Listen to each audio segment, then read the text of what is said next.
ತಂದೆಯವರೇ ಕಾರಣ ಪುರುಷರಿಗಿದ್ದಾರೆ. ಆ ಸಮಯದಲ್ಲಿ ಬಹಳಷ್ಟು ಕಷ್ಟ ಇತ್ತು. ಆದ್ರೂ ಸಹ ಭೀಮಣ್ಣ ಸಾಹೇಬರು ನಮ್ಗೆ ಬಹಳ ರೀತಿಯಿಂದ ಸಹಾಯ ಮಾಡಿದರು. ಸುಮಾರು 40 ವರ್ಷದಿಂದ ಮಾತಾಡ್ತಾ ಇದ್ದೀನಿ ನಿಮ್ಮನ್ನ. ಅವತ್ತಿನಿಂದ ಅವ್ರು ನಮ್ಗೆ ಸಹಾಯ ಇದೆ. ಈಶ್ವರ್ ಸಾಹೇಬರಂತೂ ನಾವು ಯಾವಾಗ ಹೋದ್ರು ನಮಗೆ ಅವರು ಸಹಾಯ ನೀಡ್ತಾರ. ಕ್ರೈಸ್ತರ ಮೇಲೆ ಬಹಳ ಅಭಿಮಾನದವರಿಗೆ ನಾವು ಯಾವಾಗಲೂ ಅವ್ರ ಜೊತೆ ಇರ್ತೈತೆ ನಾನು ಹೇಳಿದ್ರೆ ಅವರಿಗೆ. ಹಿಂದೆ ಒಂದು ಕಟ್ಟಡ ಇದೆಯಲ್ಲ, ಆ ಕಟ್ಟಡ ಸುದಕ ಅವರೇನ ಮಾಡಿಕೊಟ್ಟಿದ್ದಾರೆ. ಇವತ್ತು ದಿವಸ ಈ ಒಂದು ಕ್ರಿಸ್ಮಸ್ ಆಗಮನದ ದಿನಕ್ಕೆ ಅವರು ಮುಖ್ಯ ಅತಿಥಿಗಳಾಗಿ ಬಂದಿದ್ದು ನಮ್ಗೆ ಬಹಳ ಸಂತೋಷ, ಬಹಳ ಆನಂದವಿದೆ. ಇಷ್ಟು ಜನ ನೀವು ಸೇರಿದಿರಿ, ಇದು ನೋಡಿ ಸಾವಿರ ಸಹ ಆನಂದ ಇರ್ತದೆ. ಅವರು ನೇರವಾಗಿ ಅವ್ರ ಮನೆಗೆ ಹೋಗಿಲ್ಲ, ಹೈದರಾಬಾದಿಂದ ಡೈರೆಕ್ಟ್ ನಮ್ಮ ಕಾರ್ಯಕ್ರಮಕ್ಕೆ ಬಂದಿದ್ದಾರೆ. ನಮ್ಗೆ ಬಹಳ ಸಂತೋಷ. ಇಂಥ ಮಧ್ಯರಾತ್ರಿ ಆದ್ರೂ ನಮ್ಗೆ ಅವ್ರು ನೆನೆಸ್ಕೊಂಡು ಬಂದಿದ್ದಾರೆ. ಅದಕ್ಕಾಗಿ ನಮ್ಮ ಸಭೆ ವತಿಯಿಂದ ಅವ್ರಿಗೆ ನಾವು ಹೂವು ಮತ್ತು ಪುಷ್ಪ ಮಾಲಿಂದ ನಾವು ಸ್ವಾಗತ ಮಾಡಲಿದ್ದೇವೆ. ನಮ್ಮ ಅವರು ಸಹ ನಮ್ಮ ಅವ್ರಿಗೆ ಸಹ ನಮ್ಮ ಸಭೆ ಅವ್ರಿಗೆ ಸಹ ಸ್ವಾಗತ ಮಾಡ್ತೀವಿ.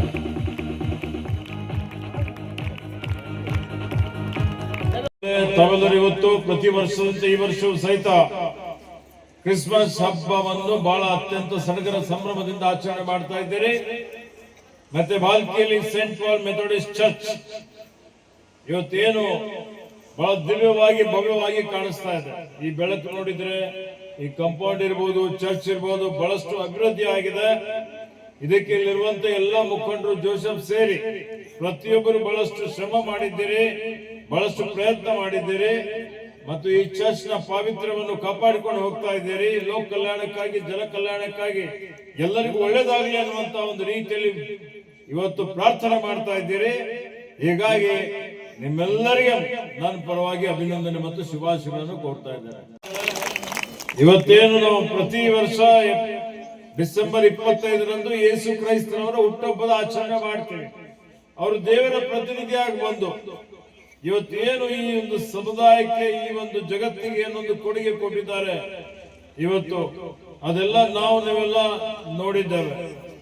ಇವತ್ತು ಆ ಒಂದು ಸಂದರ್ಭದಲ್ಲಿ ಇವತ್ತೇನು ಭೂಮಿ ಮೇಲೆ ಅನ್ಯಾಯ ಇತ್ತು, ಅತ್ಯಾಚಾರ ಇತ್ತು, ದೌರ್ಜನ್ಯ ಇತ್ತು, ಅಸಮಾನತೆ ಇತ್ತು, ಮೌಢ್ಯತೆ ಇತ್ತು, ಜನ ಕಷ್ಟದಲ್ಲಿದ್ದರು.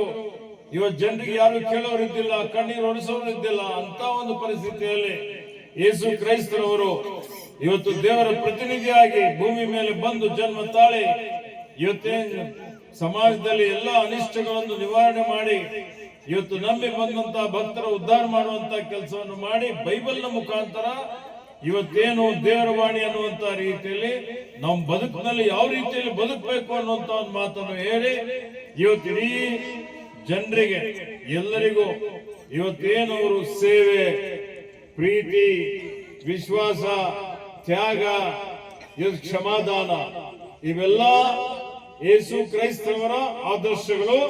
ಅದನ್ನೇ ಕ್ರೈಸ್ತ ಸಮುದಾಯದವರು ಅನುಸರಣೆ ಮಾಡಿಕೊಂಡು ಬರ್ತಾ ಇದ್ದಾರೆ. ಅದೇ ಕಾರಣಕ್ಕಾಗಿ ಇವತ್ತು ಎಲ್ಲ ಸಮುದಾಯದವರು ಕ್ರೈಸ್ತ ಸಮುದಾಯಕ್ಕೆ ಬಹಳ ಪ್ರೀತಿ ಮಾಡ್ತಾರೆ.